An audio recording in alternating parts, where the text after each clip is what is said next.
L'un des problèmes majeurs du chrétien, de l'homme, c'est l'incapacité à s'abandonner à Dieu. C'est l'incapacité à se laisser conduire par Dieu, à se laisser guider par Dieu, à se laisser instruire par Dieu, à se laisser utiliser par Dieu. C'est le problème majeur. Ce problème touche tous les aspects de notre vie. Même les athées, ces personnes qui disent ne croient en rien,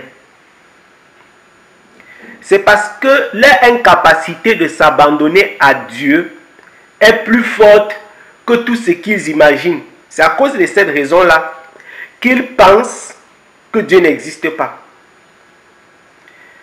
C'est-à-dire que dans le monde, partant des païens, des incroyants, des mécréants, je ne sais pas quelle expression vous voulez utiliser pour les caractériser, des athées, des personnes qui insultent Dieu, les satanistes et tout cela, partant d'eux jusqu'aux chrétiens, jusqu'aux personnes qui sont sauvées, qui sont en Christ. C'est juste une question d'échelle. Jusqu'à quel point est-ce que l'homme est prêt à se laisser conduire par le Seigneur?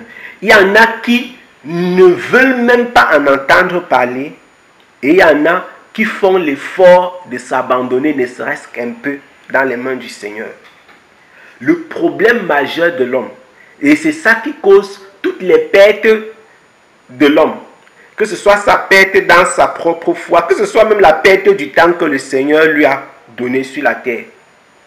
Vous allez rencontrer des personnes dans le monde qui passent toute leur vie pour prouver que les miracles, par exemple, qui ont été effectués dans la Bible étaient faux. Et que ces miracles-là, par exemple, pouvaient se produire à cause du hasard. Ça, c'est comme ça le leitmotiv de la vie de certains. Je reprends.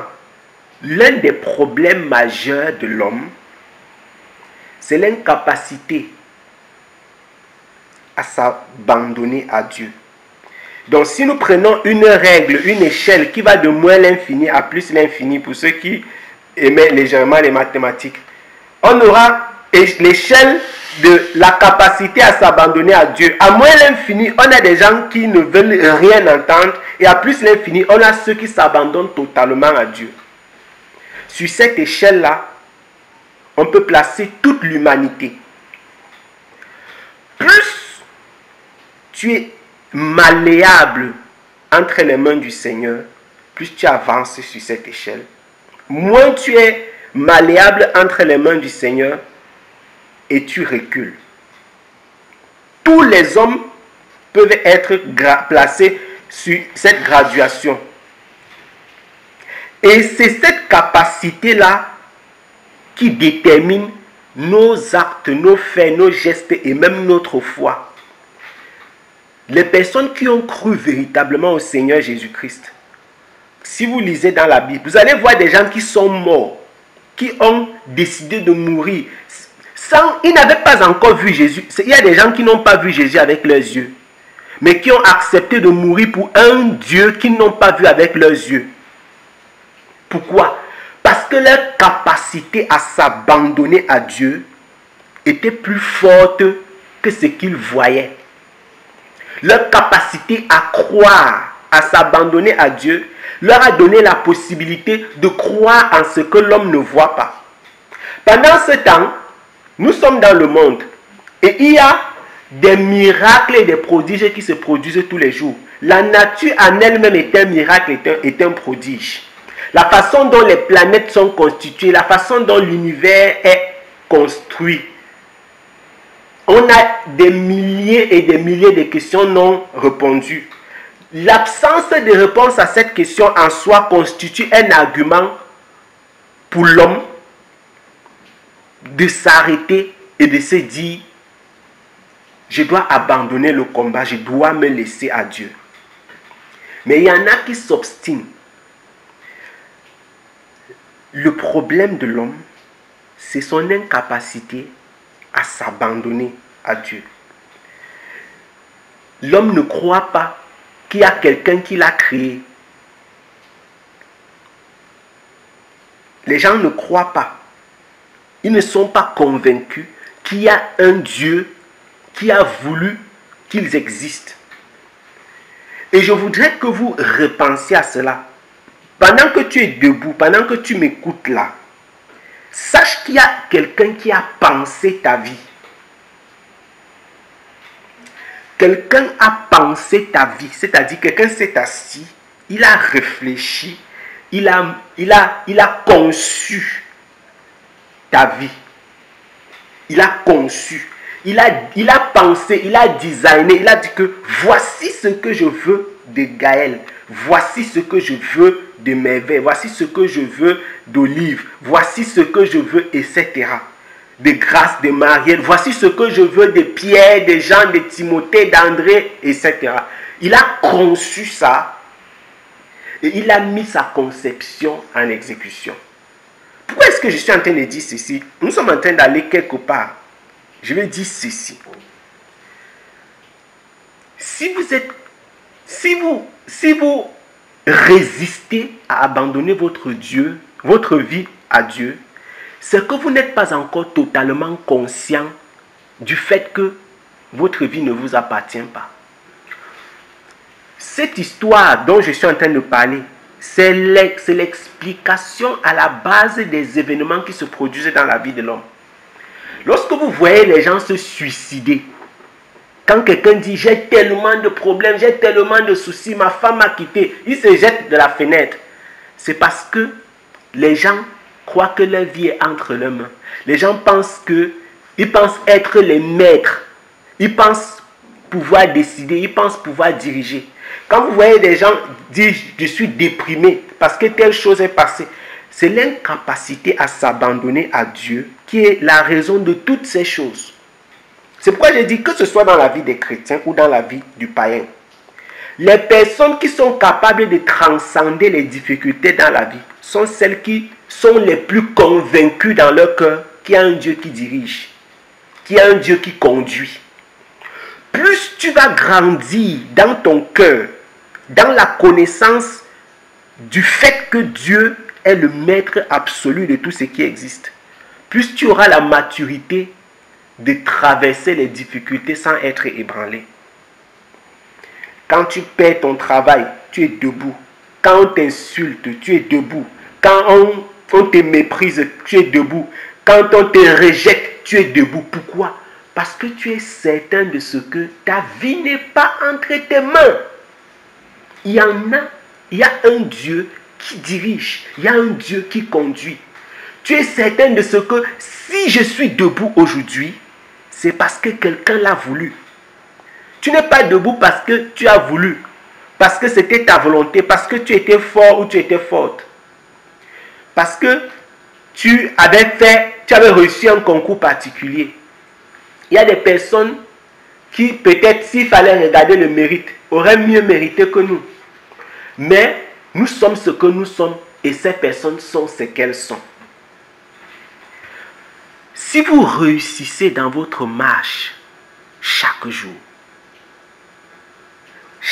qui passe, si vous grandissez sur cette échelle de s'abandonner à Dieu, si vous grandissez sur cette échelle, vous allez grandir dans votre intimité avec le Seigneur. Parce que c'est l'échelle qui marque toute chose. La foi, la confiance. Plus vous avez un cœur qui s'abandonne à Dieu, plus vous avez la foi dans le Seigneur. Plus vous avez une vie, une conscience et une confiance dans le Seigneur, moins vous vous inquiétez pour des choses qui sont physiques. C'est le fondement même de la foi que nous manifestons chaque jour. La capacité à s'abandonner à Dieu. Il y en a qui sont à zéro, c'est-à-dire il y en a qui n'ont rien, ils n'ont aucune capacité à s'abandonner à qui que ce soit. Ils sont maîtres de leur vie. Il y en a qui disent, Seigneur, je crois en toi, mais je veux quand même retenir un peu. Ça, c'est le cas de certains chrétiens. Quelqu'un est chrétien, Mais quand les événements ébranlent un peu, quand sa vie est un peu secouée, il court, il va rencontrer les marabouts, les pratiquants, les trafiquants, les diseurs de bonne aventure, les lecteurs de cartes, les lecteurs de boules de cristal, les lecteurs de pommes de main. Pourquoi? L'incapacité à s'abandonner à Dieu, l'incertitude. Quand tu as la certitude, quand tu as la confiance, tu ne vas jamais partir montrer ta main pour qu'on lise. Je suis en train de parler. Quand tu as confiance en Dieu, tu ne peux pas partir avec ta main pour que quelqu'un lise. Tu ne peux pas partir pour que quelqu'un te dise que demain, voilà ce qui va t'arriver. Pour que quelqu'un lise sur une carte. Parce que ta vie ne dépend pas des cartes. Une carte que quelqu'un est resté, quelqu'un s'est assis, il a pris un arbre, on a transformé, fabriqué une carte avec écrit, fait les dessins dessus, et quelqu'un prend ça, il te dit qu'il a le pouvoir de lire ta vie dessus. Tu ne te dis pas que ça c'est la puissance des ténèbres. Ce sont les puissances des ténèbres. Ce sont des esprits impurs. C'est l'incapacité à s'abandonner à Dieu qui cause tout ça. Les gens sont ébranlés. Les gens veulent connaître le futur. Pourquoi? Parce qu'ils ne font pas confiance à Dieu pour le présent. Le futur pour eux est une incertitude. Le Seigneur dit que j'aurai soin de vous. S'il dit qu'il aura soin de nous, il aura soin de nous aujourd'hui et même demain. C'est pourquoi l'homme développe. Toutes ces choses que l'homme développe sont utiles. Ça dit que, mais qu'est-ce qui est à l'origine de ce développement? C'est la curiosité. Qu'est-ce qui va se passer demain? La météo, il faut qu'on sache, on essaie, etc. Parce que l'homme est, à force de faire ces choses, l'homme utilise toutes les puissances et tous les pouvoirs occultes qu'il a à sa disposition pour développer les aspects qu'il ne peut pas voir, qu'il ne peut pas contrôler et qu'il ne peut pas maîtriser. Et c'est à cause de ces choses également que la colère de Dieu s'abat donc sur les hommes. Et vous entendez souvent, il y a eu ceci, il y a eu cela. Parce que c'est un combat qui se produit sur le plan spirituel. L'incapacité de l'homme à s'abandonner au Seigneur. Si tu dis être chrétien, chaque jour, je le dis chaque jour, tu dois travailler dans ta capacité à surrender, comme les anglophones disent, abandonner, laisser. Il y a des personnes qui ont laissé un aspect, ils ont conservé d'autres. Il y en a qui ont laissé en ce qui concerne peut-être les études, mais quand ça concerne la santé, non. Ils courent chez les marabouts, ils courent chez les devins, chez les sorciers, chez les trafiquants de ceci et cela. L'incertitude, la peur. Qu'est-ce qui va se passer demain matin? Qu'est-ce qui va se passer cette nuit? Qu'est-ce qui va m'arriver? Mes enfants, ma vie, je n'ai pas de travail, je n'ai pas de maison, je n'ai pas ceci, je n'ai pas cela. L'homme marche dans la peur. Et comme la peur, l'incertitude le conduisent et l'animent, il se retrouve dans une posture où il est inconfortable et il veut les solutions, il veut des réponses. D'où qu'elles viennent, il les veut. D'où qu'elles viennent, il les veut. Et donc parce qu'il veut la solution à tous les prix et par tous les moyens, il se retrouve de l'autre côté, du côté opposé. L'incapacité à s'abandonner au Seigneur.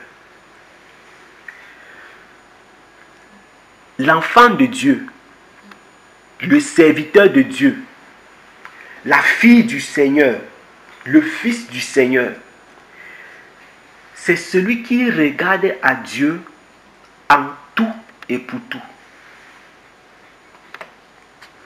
Je disais, l'enfant de Dieu, le serviteur de Dieu, la servante du Seigneur, celui qui croit au Seigneur, il regarde à Dieu en tout et pour tout. Travaillez cet aspect de votre vie. Vous aurez des difficultés, vous aurez des épreuves. Mais dites à vos épreuves, à vos difficultés, que votre vie dépend du Seigneur. Travaillez dans votre abandon au Seigneur, toujours plus grandissant. Nous avons exécuté un cantique tout à l'heure. Que ma vie soit une fleur, un parfum pour toi, Seigneur. Comme l'argile devant le potier, fais de moi ce que tu voudras. Fais de moi ce qu'il te plaira. Fais toutes choses en ton temps. Le problème, c'est d'attendre le temps de Dieu. Dans certaines situations où les gens sont pressés. Vous vous souvenez de l'histoire de Lazare? La mort de Lazare, la mort et la résurrection de Lazare dans le livre de Jean au chapitre 11.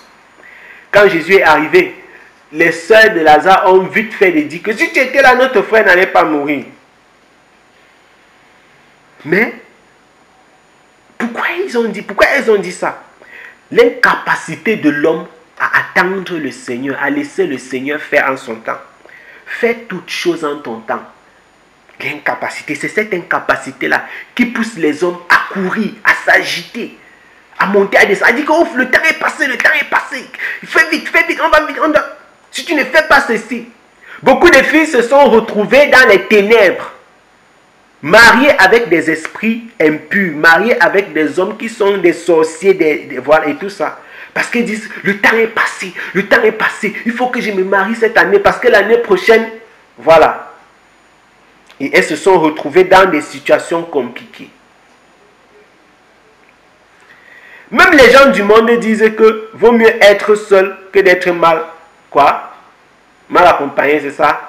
Je crois que c'est mal accompagné, on dit. Ça, c'est un adage du monde. Tu ne peux ni prier, ni servir Dieu, ni être heureux. Tu cherchais donc quoi? Ça, ce sont des exemples de comment est-ce que l'être humain dans sa vie peut se retrouver dans une situation terrible parce qu'il n'y a pas cette foi, cette capacité à s'abandonner au Seigneur, à dépendre du Seigneur. Quand le vent souffle, comme Pierre qui marchait sur l'eau, tu regardes le vent, tu dis que l'eau que je suis en train de marcher dessus, si je n'ai pas confiance. Tu commences à sombrer. L'incapacité à s'abandonner au Seigneur. Travaillez cet aspect. Priez pour ça. Donnez-vous, challengez votre foi. C'est-à-dire auto-challengez-vous dans votre capacité à vous abandonner à Dieu. Auto-challengez-vous dans votre capacité à croire en Dieu, à laisser Dieu faire. Même si vous regardez physiquement, même si physiquement vous avez l'impression que les choses ne vont pas comme on pense, comme vous-même vous pensez, laissez la foi agir. Laissez le Seigneur agir. Vous allez vous souvenir de ce que je suis en train de dire aujourd'hui. Laissez le Seigneur agir. Laissez Dieu agir. Priez et laissez à Dieu. J'ai l'habitude de dire ceci. Ce que tu ne peux pas gérer, ça veut dire que Dieu a décidé de gérer ça. Il y a des aspects de ta vie que tu es conscient que même si tu te fâches, ça ne va pas changer. Même si tu pleures, ça ne va pas changer. Tu dois seulement prier et laisser Dieu agir. Mais le problème, c'est que certaines personnes prient et cherchent les solutions elles-mêmes.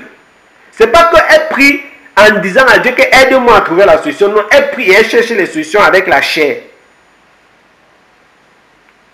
Quand tu cherches toi-même tes solutions avec la chair, tu vas assumer les conséquences avec la chair là. Mais quand le Seigneur agit, la parole du Seigneur déclare que la bénédiction du Seigneur enrichit. Et elle ne se fait pas quoi?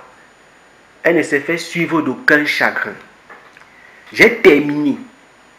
Et je redis encore, pour terminer. Croyez au Seigneur. Abandonnez-vous au Seigneur. Challenge ta foi. ta confiance à Dieu dans tous les domaines de ta vie, concernant ton travail, ton avenir, ta famille, ta vie, tes projets. Donne-toi toi-même, lance-toi un défi de croire en Dieu et de ne pas regarder à ce qui se passe aux événements. Et si Dieu est un menteur, tu verras s'il est un menteur. Si Dieu est un Dieu de vérité, tu témoigneras que c'est un Dieu de vérité. Mais je sais que le Dieu dans lequel nous avons cru est un Dieu vivant, puissant et agissant. Il dit la vérité, il ne ment point. Amen.